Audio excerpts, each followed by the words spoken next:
না করে ভাইরা বেরাদার সাহাবারা যেন পাগল পারা হয়ে নাবি নাবি করে কান্না করে। 3 দিন ধরে বাড়িতে চুলহা জ্বলে না, উস্কো খুস্কো চুল নিয়ে ঘোরাফেরা করে। ও ভাইরা আমার মা বোনেরা, এই দেখেন বেলাল হাবশি যেন ধুলায় গড়ে লুটালুটি করে, কারণ নবী মুস্তাফার সাহাবী বেলাল হাবশি, নবী পাকের প্রথম মুয়াজ্জিন বেলাল হাবশি ধুলায় গড়াগড়ি পারে। নবী মুস্তাফা সাল্লাল্লাহু আলাইহি সাল্লামের লাশ মুবারক যেন রয়েছে, কোনো ফয়সালা হয় না, যেন আপনার দলে দলে মানুষ আসে আর নবীর প্রতি দুরূদ ও সালাম পাঠ করে চলে যায়। আপনার আমার যেই রকম জানাজা হবে ওই রকম জানাজা নয়, নবী মুস্তাফা সাল্লাল্লাহু আলাইহি সাল্লামের জানাজা কিভাবে হয়েছে, দলে দলে মা বোনেরা আসে, নবীর প্রতি দুরূদ ও সালাম পাঠ করে চলে যায়, সাহাবারা দলে দলে আসে দুরূদ সালাম পাঠ করে চলে যায়। কিন্তু নবী পাককে কোথায় রাখা যাবে এখনো ফয়সালা হয় না। কি করে ফয়সালা হবে? এক মুহূর্তে এক পরাজয় যুক্তি বুদ্ধি করে বলে নবী মুস্তাফার বিবি উম্মাহাতুল মুমিনিন আজানো হযরত আয়েশা সিদ্দিকা তিকা হুমায়রা রাদিয়াল্লাহু তাআলা আনহা আমাদের মা জননী, চলো তিনার কাছে গিয়ে যদি ফয়সালা পাওয়া যায়। আমার ভাইরা আমার মা বোনেরা, এই দেখেন যেন মা আয়েশার কাছে গেলেন, যাওয়ার পরে বলে মা গো আপনি কি জানেন নবী কোথাও শুভ বলে কি মনস্থ করেছিলেন? হযরত আয়েশা সিদ্দিকা তিকা হুমায়রা রাদিয়াল্লাহু তাআলা আনহা বলে, ও সাহাবারা শোনো গো, নবী পাক একদিন আমাকে বলেছিলেন কি, একদিন নবী মুস্তাফা আমার জানুতে মাথা মোবারকা দিয়ে রেস্ট করতেছিলেন, আরাম ফারমাচ্ছিলেন। নবী মুস্তাফা সাল্লাল্লাহু আলাইহি সাল্লামের চুল মোবারকা দাড়ি মোবারকা গুলো একটু নাড়াচাড়া করতেছিলাম। ওই সময়তে যেন আমি গুনতে গুনতে দেখলাম 19টা যেন দাড়ি পেকে গেছে। তখন আমি নবী পাককে প্রশ্ন করলাম, নবী গো ইয়া রাসূলুল্লাহ হাবিবাল্লাহ হুজুর আপনাকে একটা প্রশ্ন করতে পারি? বলে আয়েশা বলো, কি বলবে বলো। বলে নবী গো আপনি বলেছেন মানুষের যখন দাড়ি পেকে যায়, দাড়ি পেকে যায় মানে একটা মৃত্যুর সার্টিফিকেট এসে যায়, মৃত্যুর একটা চিঠি এসে যায়। ইয়া রাসূলুল্লাহ হাবিবাল্লাহ হুজুর গো আপনার তো দাড়ি একটা একটা করে গুনে দেখলাম 19টা দাড়ি পেকে গেছে।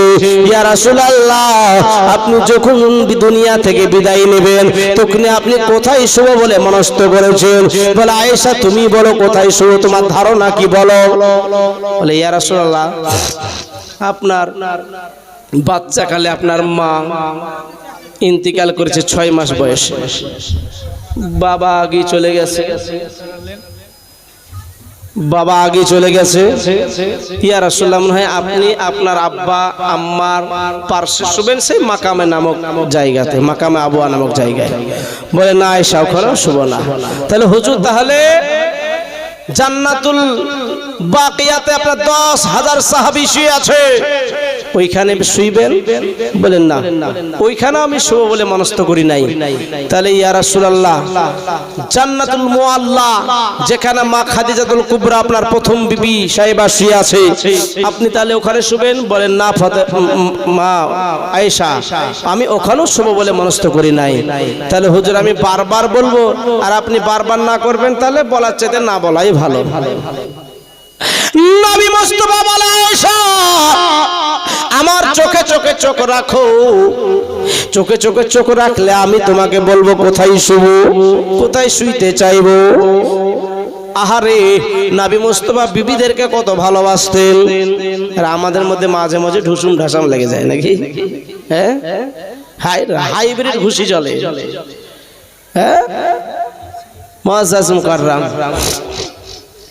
নবী মুস্তাফা একদিন বিবিগণ বলছে ইয়া রাসূলুল্লাহ আপনার বিবির মধ্যে সবচেয়ে কাকে বেশি ভালোবাসেন? বলে এখানে বলা যাবে না। কোথায় বলবেন? আপন ঘরে ঘরে যেয়ে বলবেন। নবী মুস্তাফা পালা করে আপন ঘরে যেতেন বিবিদের ঘরে। তবে যে ঘরে গিয়ে যার হাতে দুটো খাজুর দেব তাকে আমি বেশি ভালোবাসি। তো যে সব ঘরে যায় আর দুটো করে খাজুর দেয় বলে তোমাকে ভালোবাসি, আর এক ঘরে যায় ওই ঘরে যাওয়ার পরে দুটো খাজুর দেয় বলে তোমাকে বেশি ভালোবাসি। সবাইকে দুটো করে খাজুর দিয়েছে আর সবাই মনে করছে যে আমাকে বেশি ভালোবাসে। আর যদি সামনাসামনি বলতে তো ঢুসুম ঢাসাম লাগতো কি না? হ্যাঁ ব্রাদার হিংসা না।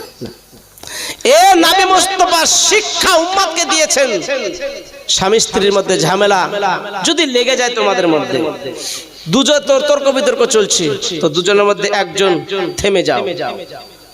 যদি রাগ তাও না কমে তো বসে যাও, বসেও যদি রাগ না কমে তো ওযু করো, ওযু করে যদি রাগ না কমে তো শুয়ে যাও, তাও যদি না কমে নামাজে দাঁড়িয়ে যাও। জোরে বলুন সুবহানাল্লাহ। আর নামাজে দাঁড়িয়ে গেলে দুনিয়ার ধ্যান ধারণা থাকবে, কোন দিকে ধ্যান থাকবে? আল্লাহর দিকে, নামাজের দিকে ধ্যান থাকবে না। আর আমাদের নামাজে ব্যবসার হিসাব চলছে। ইমাম সাহেব জামাতে দাঁড়িয়েছে 4 রাকাত নামাজ জোহরের, তো 1 রাকাত ভুল হয়ে গেছে। ইমাম সাহেব 4 রাকাত ভুল হয়ে গেল, যে 1 রাকাত কমে গেল, কেমন করে তুমি বুঝলে? আর কেউ ধরতে তুমি ধরলে কি রে? বলে নামাজের মধ্যে আমার 3টা গোডাউনের হিসাব আছে, আর 1টা গোডাউনের হিসাব এখনো হয়নি। নামাজ, হ্যাঁ, তো নামাজে দাঁড়িয়ে গেলে কি করে দাঁড়াতে হবে? নিয়াত করলে নিয়াত করে এমন ভাবে দাঁড়াতে হবে যে হয় আল্লাহকে দেখছে, আর যদি তাও না হয় যে আল্লাহ আমাকে দেখছে, সম্মুখে আল্লাহ আমাকে দেখছে, পিছনে ইসরায়েল, ডানে জান্নাত, বামে জাহান্নাম, এই নামাজই মনে হয় আমার শেষ। নামাজের ধ্যান ধারণাটা থাকতে হবে। কিন্তু আমাদের নামাজ কেমন? হ্যাঁ মুসলমান, নবী মুস্তাফা সাল্লাল্লাহু আলাইহি সাল্লাম কিভাবে স্বামী স্ত্রীর মধ্যে মহব্বত রাখতে হবে। যখন রাগারাগি হয়ে যাবে আপনি থেমে যান, দুজনের মধ্যে একজন থেমে যান, তাও যদি না হয় যে নিয়মে বললাম এইভাবে নিয়মে চলবে। নবী মুস্তাফা বিবিদেরকে কত ভালোবেসেছে, তাই বলছে চোখে চোখে চোখ রাখো। যেমনই চোখে চোখে চোখ রেখেছে, মুচকি হেসেছে, মায়েশা একটু লজ্জা পেয়েছে। ভাইরা আমার নবী বলছে, আয়েশা যদি চোখে চোখে চোখ না রাখো তাহলে আমি তোমাকে বলবো না কোথায় শুও। মায়েশা তাকিয়েছে, বলছে আয়েশা আমার ইন্তিকালের পরে তোমার ঘরে কি জায়গা হবে না? জোরে বলুন সুবহানাল্লাহ। মায়েশা যেমন শুনেছেন, বলছেন নবী গো, এর মতো আর ভাগ্যবান আর কে হতে পারে? আপনার এখানে রওজা পাক হবে, জান্নাতের চাইতে দামি আমার ঘরটা হবে, আর আপনার এখানে দুনিয়ার ভক্তগণেরা আপনার জিয়ারত করবে। আর আপনি বলেছেন মনজারা কবরি ওয়াজাবাত লাহু শাফাতি, যে রওজা জিয়ারত করবে তার জন্য শাফাত ওয়াজিব হয়ে গেল। আর তার সঙ্গে সঙ্গে আমার নামটা, আমার এই ঘরের জায়গাটা সারা পৃথিবীতে ডঙ্কা বাজবে আমার নামে। সুবহানাল্লাহ। আপনার নামের সঙ্গে কত ভাগ্যবান মায়েশা। মায়েশা রাদিয়াল্লাহু তাআলা আনহা খুব খুশি হলেন। ভাইরা আমার নবী মুস্তাফা সাল্লাল্লাহু আলাইহি সাল্লামকে যখন কাফন পরিয়ে শুইয়ে দিয়েছে, হযরত উমর ফারুক আযম যেন দেখতেছেন নবী মুস্তাফার কাফনের মুখ মোবারকা যেন লড়তেছে।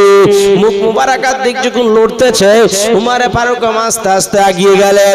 যাওয়ার পরে কাফনটা সরিয়ে দেখতেছেন নবী আমার গোলাপের পাপড়ির চাইতে বেশি লাল ঠোঁটটা। নবী মুস্তাফা সাল্লাল্লাহু আলাইহি সাল্লামের ঠোঁটটা গোলাপের পাপড়ির চাইতে লাল।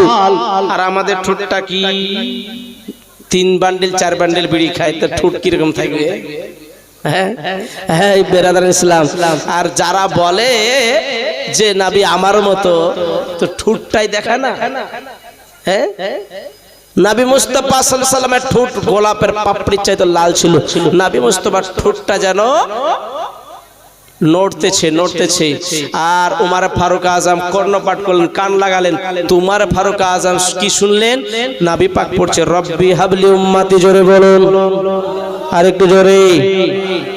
উমর ফারুক আযম নবীর মুখ থেকে, নবীর জবান মুবারক থেকে যখন এই শুনলেন, খাপ থেকে তলোয়ার বের করে উঁচু করে বললেন যে আমার নবীকে মুর্দা বলবে, তার ধর থেকে মাথা আলাদা করে দিব। জোরে বলুন সুবহানাল্লাহ। এখন যদি থাকতেন ওই সাহাবী, তাহলে কত মজা লাগতো, তাই না? ব্রাদার ইসলাম, নবী মুস্তাফা সাল্লাল্লাহু তাআলা আলাইহি সাল্লামকে রওজা পাকে যখন শুইয়ে দেয়া হলো, সাহাবারা যেন কাঁদতে কাঁদতে আপন বাড়ির দিকে চলতে আরম্ভ করলো। চলতে চলতে 3 জন সাহাবী দাঁড়িয়ে থাকলেন। একজন সাহাবীর নাম হচ্ছে হযরত আলী মুর্তজা, একজন সাহাবীর নাম হচ্ছে ফাজাল রাদিয়াল্লাহু তাআলা আনহু, একজন সাহাবীর নাম হচ্ছে কাসিম রাদিয়াল্লাহু তাআলা আনহু। ভাইরা রাদিয়াল্লাহু তাআলা আনহু তিনিও চলে গেলেন, হযরতে ফাজাল রাদিয়াল্লাহু তাআলা আনহু তিনিও চলে গেলেন। দাঁড়িয়ে থাকলেন কাসিম রাদিয়াল্লাহু তাআলা আনহু। তিনি দাঁড়িয়ে থাকতে থাকতে যেন নবী মুস্তাফার রওজাটা হিলাদুলা করতে আরম্ভ করে দিয়েছে। কাসিম চিন্তা করতেছেন কি ব্যাপার, দুনিয়া কি ধ্বংস হয়ে যাবে নাকি, দুনিয়া লয় হয়ে যাবে নাকি, কিয়ামত চলে আসবে নাকি, নবীর রওজা কেন জ্বালাও যেন আপনার লড়াচড়া করতেছে। কাসিম রাদিয়াল্লাহু তাআলা আনহু নবী মুস্তাফার রওজাতে কান লাগালেন, কর্ণপাঠ করলেন। কান লাগিয়ে কি শুনতেছে? নবী আমার পড়ছে রব্বি হাবলি উম্মতি, জোরে বলুন সুবহানাল্লাহ। নবী মুস্তাফা বলছে রব্বি হাবলি উম্মতি। এই থেকে বোঝা যায় কি নবী মুস্তাফা জিন্দা নবী, হায়াতুন নবী, জোরে বলুন সুবহানাল্লাহ। নবী কি জিন্দা নবী। একজন ব্যক্তি আমাকে জিজ্ঞাসা করছে, এরকমই ওয়াজটা করছে, নবী কোনদিন জিন্দা হয়? কিসের কবরের প্রশ্ন উত্তরের কথা।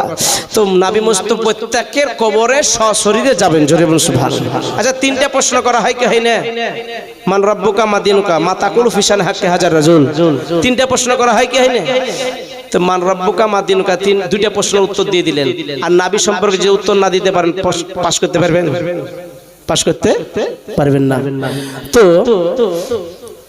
আপনি যদি আশিকে রাসূল হন, দিওয়ানায়ে মুস্তাফা হন, তো সেই দিন নবী পাককে চিনে নেবেন, জোরে বলুন সুবহানাল্লাহ। তো ওয়াজটা করতে করতে একজন ব্যক্তি বলছে যে মৌলভী সাহেব, তাই হয় সারা পৃথিবীতে একটা মানুষ একই মুহূর্তে যেতে পারে? তাহলে আচ্ছা, ইসরায়েলের ক্ষমতা বেশি না নবীর ক্ষমতা বেশি? আপনারা বলেন, ইসরায়েলের ক্ষমতা বেশি না নবীর ক্ষমতা বেশি? একটু জোরে বলতে হবে। কার ক্ষমতা বেশি? নবীর ক্ষমতা বেশি। তো নবীর ক্ষমতা বেশি, তো ইসরায়েলের ক্ষমতা কম নবীর চাইতে। তো ইসরায়েল ফেরেশতা একই সেকেন্ডে সারা পৃথিবীর লক্ষ লক্ষ কোটি কোটি মানুষের জান কবজ করে একই মুহূর্তে। তো ইসরায়েলের যদি ক্ষমতা এরকম হয়, তো নবী পাক কি ইসরায়েল চাইতে নবীর ক্ষমতা বেশি? নবী পাক কি প্রত্যেকের কবরে যেতে পারে না? এ কথা বলেন, পারে না? পারে না? পারে। নারে তাকবীর, একটু জোরে।